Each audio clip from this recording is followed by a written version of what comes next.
બાપુ ખાવાનું ક્યાં થોડું છે અને માણા કોણ આપે મારવા? માણાની માટી ક્યાંથી લાવવી? એ કે તમારા દીકરા બીકરા નથી? અને બાપુ આપ ફાટ્યો હો સગાળસા માથે કરે ભલા માણા ભજનમાં ભક્તિમાં દીકરા કાપવા પડે તો આજ ખબર પડી. દીકરો તો છે કે બસ તો પછી તમારો દીકરો તમારે ક્યાં ગામમાં કોઈને પાસે ઉઘરાણીએ જવાનું છે.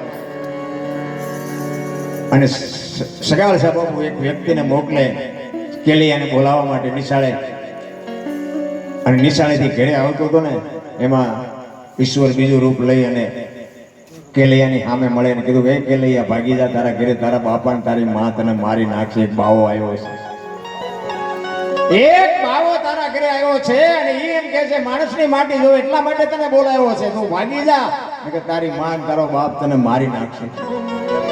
તેથી આ ભારતના સંતનો એક 8-10 વર્ષનો દીકરો કહેતો હોય કે ભાગું તો મારી ભૂમિકા લાજે ભોરીને જીલે ને બા મેરું સરીકા ભલે ડોલવા લાગે, આકાશનો આધાર હવે મેરામણ ભલે માજા મૂકે, કેલયો સત નો જોકે. બાપુ બાપુ એક મારી માન મારો બાપ મને મારતા હોય અને મારી માટી જો એક સાધુ જમતો હોય ને તો આવું જહરનું મોત મારે ન જવા દેવાય. તમે જાતા હોય અહીંયા જાવ કે ભાઈ, અરે અખિલ બ્રહ્માંડનો માલિક ધ્રુજી ગયો કે હારા સિંહ ના તો સિંહ જ હોય ને, કે આવડું છોકરું પણ વાત કેવી કરે છે. અરે એ આવ્યો હો ભાઈ, ચંગાવતી બાપુ દીકરાને નવા કપડા પહેરાવે, આંખમાં મેં સાંજે નવરાવી ધોરાવી, અને સગાળસા બેઠા છે, આમ સાધુ બેઠો છે, અને ત્યાં ચંગાવતી બાપુ પોતાના દીકરાને લઈને કેવડી મોટી વાત. તમે આંખ બંધ કરીને આ પ્રસંગ યાદ કરો ને તો આપણા રૂવાડા ઉભા થઈ જાય. દીદી દીકરો કાપ્યો છે, દીદી શું પરિસ્થિતિ છે. ચંગાવતી પોતાની જનેતા કોઈની તાકાત કરી બાપુ. જનેતા શું બાપુ પુરુષનો ઘા કરીએ કે પોતાના સંતાન ઉપર અને ભગવાન ઉપર ભરોસો કેવડો હોય છે, ભજન ઉપર ભરોસો કેવડો હોય છે. અને ચંગાવતી આમ દીકરાને પકડીને લઈને આવી, સગાળસાના હાથમાં ખુલ્લી તલવાર છે, ઉભા છે, અને બે આમ તૈયારી કરીને તા બાપુએ કીધું ઉભા રહો, તમે રોવાની વાત તો ઠીક છે પણ જો કે રોવાડો રોવડો થયો તો ખાઈશ નહીં હોય કે. પરીક્ષા એવું બાપુ જેવી તેવી નથી, એમ નામ દુનિયા નથી યાદ કરતી. તેથી એમ કહેવાય ચંગાવતી કહે છે સગાળસાને કોની રાહ જોવો છો? એક ઝાટકો મૂક્યો ને બાપુ ચાકડીથી પીંડો ઉતારે, માથું ઉતાર લીધું, આમ કાળજું ઈશ્વરનું કાળજું બાપુ થડકો ચૂકી ગયો. કરે તારી ભલી થાય તો દીકરો કાપી નાખ્યો. ભગવાનને ભાગવું પડ્યું મારા બાપ, ભગવાનને ભગાડ્યા છે મહાપુરુષો.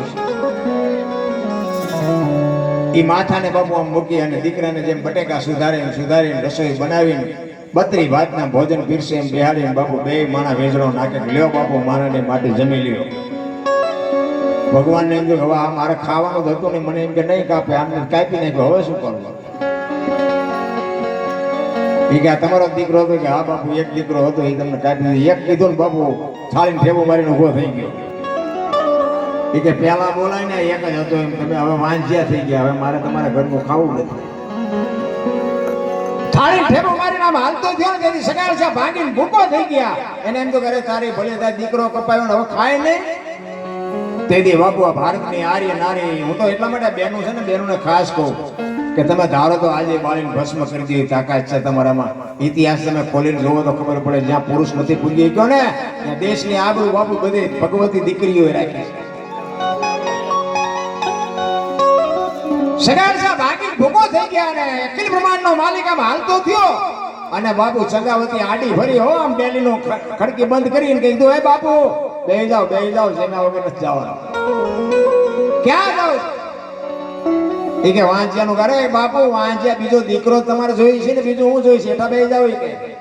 અને આ ભારતની આરી નારી બાપુ જેથી રણચંડી બને ને ત્યાં દુનિયાની કોઈ તાકાત નથી કે એને પકડી એક રોકી શકે. બાપુ લખવું હોય તો લખી. એક આપણા ઘરનું બૈરું હોય ને એ એના બાપની આબરૂ લઈને બાપુ એ તમારું સહન કરતી હોય. હા નકર એ ધારે ને તારું પાણી નથી ભરવું બાપુ, નો ભરે, નો કટકા કરી નાખો તોય નો ભરે. એ તો બાપની આબરૂ આડી આવતી હોય એટલે હકદક વેઠી પડી હોય. કારણ કે શક્તિનું બીજું એક સ્વરૂપ છે. આ 4 સ્વરૂપ છે, દીકરી, માં, પત્ની અને બેન. આ 4 છે ને બાપુ શક્તિના સ્વરૂપ છે. હોય તો હાસવી લેજો, કેટલાય રખડે એમના. બહુ નાટક કરવાની જરૂર નથી. પારકા પોતાના કરે પોતાની જન્મ ભૂમિકા છોડે, પોતાનો પરિવાર છોડે અને કોકને બાપુ પોતાના કરે એ દીકરી કરી હતી. આપણે 2 દી બારી ગામ જાય તો હાલો ઘરે હાલે, તમે ઘરે જાઓ તમારી તમને કોઈ 100 ગ્રામ હળદર દે એવું નથી. અને હાવ પારકા પોતાના કરે બાપુ 100 ગૌ ઉપર દીધી હોય તો બાપુ એ પછી એમ કે હવે આ મારું ઘર છે, પછી બાપના ઘરને બાપુ ચોકડી મારી દે, એનું નામ દીકરી કહેવાય. દીકરીના સમર્પણ છે. ઈ ચગાવતી આટે ફરીને કીધું બાપુ બેહી જાઓ. અને આમ ભગવાન સામે આવીને ઉભો રહીને હાથમાં કટાર લીધી હો ચગાવતીએ અને કીધું કે બાપુ જાણી તને કહું છું બાવા, મારા પેટ છે મહિના 5, આશરો સીતારામનો, આમાં કોઈ ન જાય નિરાશ. હવે બેઠો થઈશ માં બાવા, તને જમ્યા વિના નહીં દઉં જવા. એ કે મારા પેટમાં 5 માસનો ગર્ભ છે ને, ફાડીને રાંધીને તને ખવડાવું, પણ તું એમ ન માનતો કે અમે વાંચ્યા છીએ. આમ કટાર કરીને અખિલ બ્રહ્માંડનો માલિક ચોંટી ગયો. બસ કર માં, બસ કર, તારી ભક્તિ પાકી ગઈ. શું આપણે ભજન કરવાના?